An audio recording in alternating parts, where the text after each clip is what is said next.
NC और PDP ये सोचते थे हम यहाँ के राजे हैं, डायनास्टी रूल चलाओ। कल बेटा है, देखिए मुफ्ती साहब गुजरे, पीडीपी में अच्छे अच्छे लीडर्स थे, तो वो बन सकते थे। फिर क्यों मेरा मुफ्ती जी आ, हमारा जो हिंदुस्तान चाहे कश्मीर से लेकर कन्याकुमारी तक हम एक हैं, तो यहाँ क्यों अलग चीज़, वहाँ क्यों अलग चीज़? जब वो हिंदुस्तानी है, हम भी हिंदुस्तानी हैं, तो हमारा हिंदुस्तान एक है। तो 370 और 35 स्पेशल स्टेटस की बात अब पुरानी होगी। जैसे आपने अब ये कहा, आज़ाद साहब ने भी कल एक बात कह चुके हैं कि ये नहीं मिलेगा। तो ये सीधी सी बात है, जो सच्चाई वो पब्लिकली कहना चाहिए। पहले मैं निकलता था घर से, मैं सोचता था यहाँ से पत्थर आएगा या यहाँ से पत्थर आएगा। तो आज देखिए कितना कर्व हो गया इस पर, डेवलपमेंट नहीं हो रही है, डेवलपमेंट नहीं हो रही है। मैं कहता हूँ पहले पीस तो लाओ, डेवलपमेंट तब होगी जब पीस होगा। जब पीस ही नहीं है आपके पास तो यहाँ पे। अस्सलाम वालेकुम नाजरीन, जम्मू कश्मीर में सियासी माहौल आपने भी देखा होगा, लगातार गुज़िश्ता कई दिनों से नई नई पार्टियां जो है वो अमल में आई है। और कल गुलाम नबी आज़ाद का एक बड़ा बयान, गुलाम नबी आज़ाद का कहना था कि 370 और 35A को भूल जाइए। जी हाँ नाज़रीन, और आज हमारे साथ जो शख्स मौजूद है बात करने के लिए, लगातार पहाड़ी स्टेटस की जब बात आती है तो वकार खान साहब जो है, राजा वकार खान साहब, ये हमेशा अपनी आवाज़ जो है बुलंद करते हैं, चाहे दिल्ली हो या पहाड़ियों से बात हो। वकार साहब, सबसे पहले आपका बहुत बहुत शुक्रिया, आपने हमें टाइम दिया।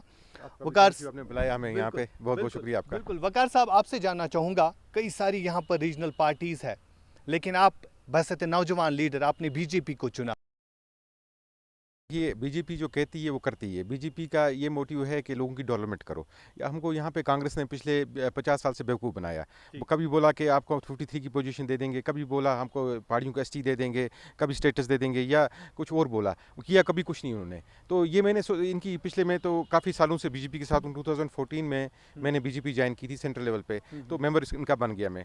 उसके बाद मैं काफ़ी साल से था, इस बार मैंने सोचा चलो अब स्टेट अपने यूटी लेवल पे भी आके कुछ बीजेपी के लिए काम किया जाए, क्योंकि ये पार्टी वो है जो लोगों की डेवलपमेंट चाहती है, लोगों को आगे बढ़ाना चाहती है। हमारे जो यंग जनरेशन है उनके लिए काम करना चाहती है, और हमको जो डेवलपमेंट के जे के लिए और हमारे यहाँ पे जितने भी परेशानियाँ उनको दूर करना चाहती है। बिल्कुल वकार साहब, चूंकि आप एक बड़ी कम्युनिटी को रिप्रेजेंट करते हैं, पहाड़ी के हवाले से अगर आज बात करेंगे हम, पहाड़ियों को स्टेटस दिलाने का जो वादा बीजेपी ने किया है, क्या लग रहा है आपको, कहां तक बीजेपी इसमें सफल हो चुकी है? देखिए मैं अभी होम मिनिस्टर साहब से कुछ दिन पहले मिल के आ रहा हूँ, आप जैसे जानते हैं, तो हमको वहाँ पूरी एश्योरेंस मिली है कि इलेक्शन से पहले एससी स्टेटस आपको मिल जाएगा। तो हमारा भी जो बीजेपी के साथ वादा है पहाड़ियों का, कि बच्चा बच्चा निकल के हमारा वोट बीजेपी को डालेगा। तो वजह यह है उसके पीछे कि हमारे यहाँ पे बहुत सारे एक्सप्लॉइट किया हमें बहुत सारी पार्टीज़, स्पेशली कांग्रेस ने, और हमारी जो एनसी है या नेशनल कॉन्फ्रेंस, वो बिल्कुल इसके खिलाफ थी। हमेशा उन्हें हमेशा क्लिक किया इस चीज़ को कि ये नहीं होना चाहिए पहाड़ियों को। ये खाली एक बीजेपी थी वो जो हमें ये दे सकती है, और हमें उम्मीद भी बीजेपी के साथ है खाली। इसी वजह से मैंने ज्वाइन भी बीजेपी किया और बीजेपी के साथ चल रहा हूँ छाना बिछाना, और इंशाल्लाह पहाड़ियों का जो हमारा स्ट्रगल है 20-30 साल का, वो इंशाल्लाह हम आगे जाएगा, और फ्यूचर में हमको जो है अकॉम्प्लिश करना अपना एसटी स्टेटस, वो हो जाएगा इंशाल्लाह। राजा वकार साहब को क्या लग रहा है, एब्रोगेशन ऑफ आर्टिकल 370 35A के बाद कश्मीर के हालातों में क्या लग रहा है आपको बदला हुआ? देखिए यहाँ आजकल आप देख रहे हैं, ना कोई स्टोन पेल्टिंग हो रही है, ना कोई टारगेट किलिंग हो रही है काफ़ी टाइम से, और ना ही कुछ ऐसा हो रहा है। वो उसका मैं थैंक यू कहना चाहूँगा हमारे ऑनरेबल गवर्नर मनोज सिन्हा साहब को स्पेशली, और हमारे डीजीपी जो जे पुलिस के हैं, और आर्मी के जो ऑफिशियल्स हैं यहाँ पे, हमारे जो डिस्ट्रिक्ट के एसपीज़ हैं, डीएसपीज़ हैं, जो एसएचओ चाहे निचली लेवल तक भी, उनको मैं सबसे पहले थैंक यू कहना चाहूँगा चीज़ का। बीजेपी ने एक स्ट्रेटजी बनाई कश्मीर के लिए, वो ये स्ट्रेटजी थी कि यहाँ पे पीस कैसे रिस्टोर किए जाए, और उसमें हम जो कामयाब हो रहे हैं दिन बाय दिन, और इंशाल्लाह आप देखिए कि आगे आगे कितनी, क्योंकि पीस से सब कुछ स्टार्ट होता है। पीस है तो आपके यहाँ पे डेवलपमेंट भी। यहाँ पे बहुत सारे लीडर ये कहते हैं कि डेवलपमेंट नहीं हो रही है, डेवलपमेंट नहीं हो रही है, डेवलपमेंट नहीं हो रही है। मैं कहता हूँ पहले पीस तो लाओ, डेवलपमेंट तब होगी जब पीस होगा। जब पीस ही नहीं है आपके पास, तो यहाँ पे जो बाहर के हमारे जितनी भी कंपनीज हैं बड़ी बड़ी, चाहे वो कभी भी ऐसी जगह में नहीं खोलना चाहेंगे अपना कोई भी इस्टेब्लिशमेंट जहाँ पे हालात ख़राब हों। तो इंशाल्लाह जब यहाँ पे पूरी तरह से पीस हो जाएगा, तो बड़ी बड़ी पार्टीज़ यहाँ जाएंगी बाहर से, बड़ी बड़ी हमारी जो इंडस्ट्रियलिस्ट हैं वो आएंगे, या इंडस्ट्रीज़ खोलेंगे, और वो यहाँ पे जितने भी हमारे बेरोज़गार नौजवान हैं उनको रोज़गार मिलेगा। क्योंकि यहाँ पे हम हर एक जो नौजवान है वो खाली जो गवर्नमेंट जॉब्स उन पर हम नहीं अब रह सकते हैं, तो हमको अब चाहिए प्राइवेट सेक्टर तब आएगा जब हम यहाँ पीस होगा। तो पीस हो रहा है आहिस्ता आहिस्ता, आप देखिए कितना कम हो गया स्टोन पेल्टिंग। पहले मैं निकलता था घर से, मैं सोचता था यहाँ से पत्थर आएगा या यहाँ से पत्थर आएगा, तो आज देखिए कितना कर्व हो गया इस पे, और में सुधार आ चुका है। बिल्कुल राजा साहब, आपसे जानना चाहूँगा, जो यहाँ की रीजनल पार्टीज़ लोगों के पास जाती है, जल से जुलूस करती है और ये कहती है कि दफ़ा 370 और 35A को वापस लाया जाएगा, कल आज़ाद साहब ने भी यहाँ पर एक रैली की, लेकिन उन्होंने ये नहीं कहा कि 35 से और 370 वापस आएगा।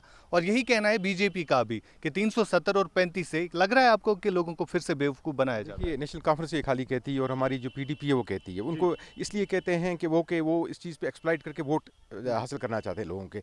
मुझे एक चीज़ बताइए, 53 की पोजीशन 53 में हमसे छीनी गई, 53 की पोजीशन आज तक वो रिस्टोर नहीं हो पाई। एनसी कितनी बार पावर में आई, कई बार उन्हें रेजोल्यूशन भी पास की असेंबली में हमको ये चाहिए, फिर जाके कांग्रेस ने रिजेक्ट कर दिया। और वो उनको पहली बात हो चुकी थी, कांग्रेस ने बोला आप भेजो, क्योंकि उस वक्त इलेक्शन आने वाले थे नज़दीक में 1999 में या 2000 में ऐसा हुआ था, तो इलेक्शन आने वाले थे, ये एक प्रोपेगेंडा था इलेक्शन जीतने का, तो वो रिजेक्ट कर दिया उस वक्त जाके कांग्रेस ने। और आज जब वो 53 की पोजीशन हमें नहीं दिला पाई, 35 और 370 कैसे वापस वो दिला पाएंगे हमें। तो और दूसरी बात ये ख़त्म हो गई है, ये बात अब पुरानी होगी। जैसे आपने अब ये कहा, आज़ाद साहब ने भी कल एक बात कह चुके हैं कि ये नहीं मिलेगा, तो ये सीधी सी बात है, जो सच्चाई वो पब्लिकली कहना चाहिए, क्योंकि ये चीज़ रिस्टोर करने के लिए हमारे साथ पूरे हिंदुस्तान के लोग होने चाहिए। हिंदुस्तान के लोग इसके खिलाफ हैं बिल्कुल, ये नहीं क्योंकि हमारा जो हिंदुस्तान चाहे कश्मीर से लेकर कन्याकुमारी तक हम एक हैं, तो यहाँ क्यों अलग चीज़, वहाँ क्यों अलग चीज़। जब वो हिंदुस्तानी हैं, हम भी हिंदुस्तानी हैं, तो हमारा हिंदुस्तान एक है। तो 370 और 35 एक स्पेशल स्टेटस क्यों कश्मीर के लिए? तो जब यहाँ के लिए कुछ नहीं, वहाँ के लिए कुछ नहीं, सब के लिए एक ही हम सब भाई हैं, चाहे वो कन्याकुमारी में रहने वाला आदमी हो, चाहे कश्मीर में हो, हम सब भाई हैं। तो ये स्पेशल स्टेटस हमें किस लिए चाहिए फिर? तो डेवलपमेंट हमें सोचना चाहिए, आगे हमारे बच्चों का रोज़गार सोचना चाहिए, फ्यूचर सोचना चाहिए हमको, और बच्चों के लिए हमको आगे क्या क्या करना है उसके बारे में सोचना चाहिए। इन पॉलिटिकल ये जो चीज़ें हैं जिनकी वजह से इलेक्शन जीते गए यहाँ पे पत्थरबाजी की वजह से, चाहे ये दिखा के 370 और 35 हम रिस्टोर करवा देंगे, कैसे करवाएंगे ये चीज़? ना उनकी कोई गवर्नमेंट इंडिया में, ना लोगों के इसके खिलाफ है, ऑल ओवर इंडिया के लोग से खिलाफ हैं, ये नहीं मिलना चाहिए इनको दोबारा।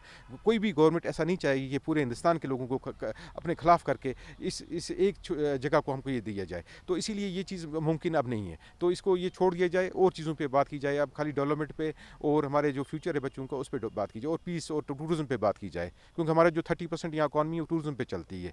अगर यहाँ पे हमारे फॉरनर्स टूरिस्ट आ जाएंगे यहाँ से बाहर से, तो देखिए आप हर जगह में हम देखेंगे कि यहाँ पे बाहर के फॉरनर्स घूम रहे हैं, यहाँ की डेवलपमेंट होगी, उससे 30% इकॉनमी में ग्रोथ होगी हमारे, और इंशाल्लाह हमारे होटलर्स और हमारे जितने भी इसके साथ जुड़े हुए लोग हैं जो टूरिज्म के साथ, वो देखिए उनकी कितनी ग्रोथ होगी। तो हम उन चीज़ों के बारे में क्यों नहीं सोचते? हम क्यों 370 और 35 30 ये इसी के बारे में दिन बाद बातें करते रहते हैं। एनसी कांग्रेस हमेशा हमको एक्सप्लॉइट किया उन्होंने, तो बीजेपी ने सीधा कहा कि ये चीज़ गलत है, और ये गलत थी, मेरे व्यू से भी गलत था।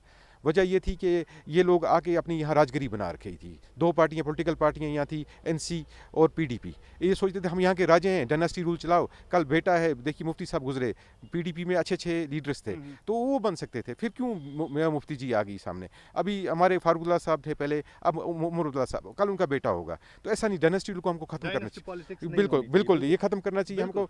तो वो खत्म करने के लिए हमें ज़रूरी ये चीज़ें खत्म होनी चाहिए कि बाहर के भी लोग आए, यहाँ लड़ें, जीतें, और जिसको जो मर्जी करे। बिल्कुल राजा साहब, अब आखिर पर आपसे जानना चाहूँगा, क्या आप मुतमईन है बीजेपी से? आप मुतमईन है? अगर हम लीडर्स की बात करें तो कश्मीर में आप जैसे पढ़े लिखे नौजवान हैं जो बीजेपी के साथ जुड़ चुके हैं, लेकिन कई सारी उंगलियां उठती है बीजेपी पर भी, कई सारे लोग जो है सवालात खड़े करते हैं बीजेपी पर भी कि इन्होंने जो अपने साथ लोग रखे हैं उनके किरदार ठीक नहीं है। लग रहा है आपको कि बीजेपी को भी इस हवाले से सोचना चाहिए, उन लोगों को ही स्पेस देनी चाहिए पार्टियों में जिनकी जो कहते हैं ना कोई बेदाग इंसान हो? अब ये बताइए मुझे कि आप साबित कीजिए। सबसे पहले हम तब तक किसी को ये बोल नहीं सकते हैं जुर्म किया है उसने, जब तक कोर्ट उसको किसी चीज़ में प्रोसिक्यूट ना कर दे। आप मुझे एक चीज़, हमारे लीडर कोई भी बताइए जिनकी खराब इमेज है, जिन्होंने किसी से कुछ लूटा है। मैं नहीं कह रहा हूँ, ये लोग कह रहे हैं, बाकी पॉलिटिकल पार्टीज मैं कह रहा हूँ ना, आप देखिए वो हमसे जलते हैं। हमारे साथ अच्छे लीडर्स हैं इस वक्त कश्मीर के, मैं नहीं कहता हूँ कि मैं ही अच्छा हूँ, सब अच्छे लोग हैं हमारे साथ में, क्योंकि सबसे इंटरेक्शन करता रहता हूँ। स्पेशली हमारे श्री रविंदर रैना साहब, एक इतना अच्छा चेहरा है कि जो उनकी शक्ल देखती लोग खुश हो जाते हैं। हमारे सुनील शर्मा साहब, उनको इतने अच्छा, अगर आप उनके पास जाओगे, मिलोगे, आप बोलोगे कि दोबारा इनसे फिर मिलने आना चाहिए मुझको।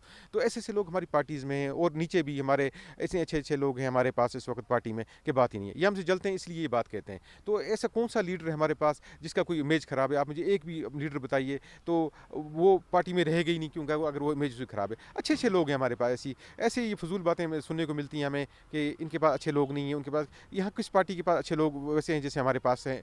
देखिए हमारे इस वक्त आप कोई भी डिस्ट्रिक्ट ले लीजिए, ऐसे हैं जो गरीब आए घरों से और हमारे पास हैं। ये जो बाकी पार्टीज हैं अमीर घरों के लोग आके वहाँ बैठ जाते हैं, तो फिर भी चांस देती है बीजेपी पार्टी, चाहे गरीब हो चाहे अमीर हो, उनकी सब एक हैं, हम सब एक हैं, चाहे अमीर हो चाहे गरीब हो कोई, हम सब एक हैं उनके लिए। चाहे हमारे डिस्ट्रिक्ट प्रेसिडेंट हों, चाहे कोई ऊंची लेवल के लोग हों, वो चाहे अमीर हो गरीब वहाँ नहीं देखा जाता। ये अगर ये कर सकता है तो इसको बनाओ, जो भी यहाँ पे करेगा वो आगे बढ़ेगा। बिल्कुल, आखिर पर आपसे जानना चाहूँगा, अगर कल को यहाँ पर इंतखाबात होते हैं, क्या लग रहा है आपको बीजेपी इन इंतखाबात में कामयाब साबित होगी? जम्मू में अलग हिसाब किताब है, अगर हम कश्मीर की बात करें, लग रहा है आपको कि कश्मीर में लोग बीजेपी को वोट देंगे? बिल्कुल, इस बार लोग खुल के सामने आएंगे, क्योंकि यहाँ पे वोटिंग होती ही नहीं थी।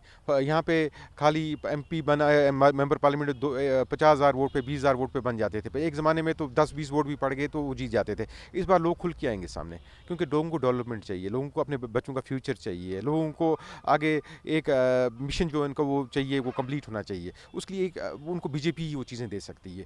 ये जो हमारी जो नेशनल पार्टीज़ हैं, स्पेशली पीडीपी होगी चाहे एनसी होगी, आज तक इन्होंने लोगों को एक्सप्लॉइट किया, खाली दिया कि आज तक इन्होंने किसी को, इन्होंने अपने लोगों के रिश्तेदारों को अमीर बनाया। चाहे नेशनल कॉन्फ्रेंस से उनके रिश्तेदार देखो कितने अमीर हैं इस वक्त, जो अच्छी अच्छी पोस्टों पे चले गए या अच्छा बिजनेस में उनको ग्रोथ किया उन्होंने।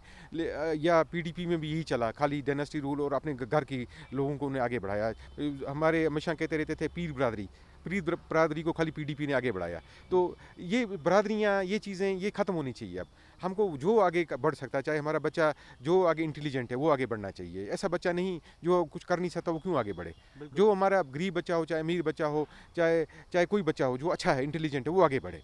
तो आज बीजेपी के एक कदावर लीडर को, जो शायद जम्मू के खिते से ताल्लुक़ रखते हैं, उनको राज्यसभा मेंबर के लिए नॉमिनेट किया गया है, तो क्या लग रहा है आपको? खुशी की बात है? बिल्कुल, मैं बहुत खुश हुआ उनका जान के, क्योंकि वो एक इंजीनियर भी हैं, कटाना साहब, गुलाम नबी कटाना साहब।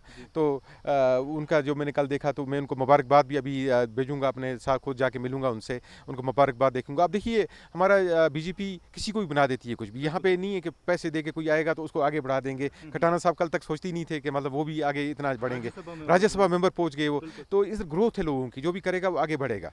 तो इसीलिए ग्रोथ के लिए ऐसी पार्टियां चाहिए लोगों को जो आगे बढ़ें। यानी कि कोई अपने रिश्तेदारों को बढ़ा देते थे पहले, कोई रिश्तेदारी पार्टियां या पीर बरादरी आगे, ऐसा असर रसूख यहाँ चलेगा नहीं। यहाँ खाली जो करेगा वो आगे बढ़ेगा। तो इसीलिए देखिए एसटी स्टेटस है उनके पास, हमारे गुजर बरादरी हैं, अगर इंशाल्लाह अगर हमें भी कल मिलेगा हम भी एसटी स्टेटस में जाएंगे, तो हमें खुश हुआ देख के कि हमारे लोग आगे बढ़ रहे हैं। तो चाहे वो हों चाहे हम हों, हम एक ही बरादरी हैं। हम भी पहाड़ों पर रहते हैं, वो भी पहाड़ों पर रहते हैं। हमारे पास भी वो चीज़ें न्यूज़ नहीं है जो उनके पास भी नहीं थे।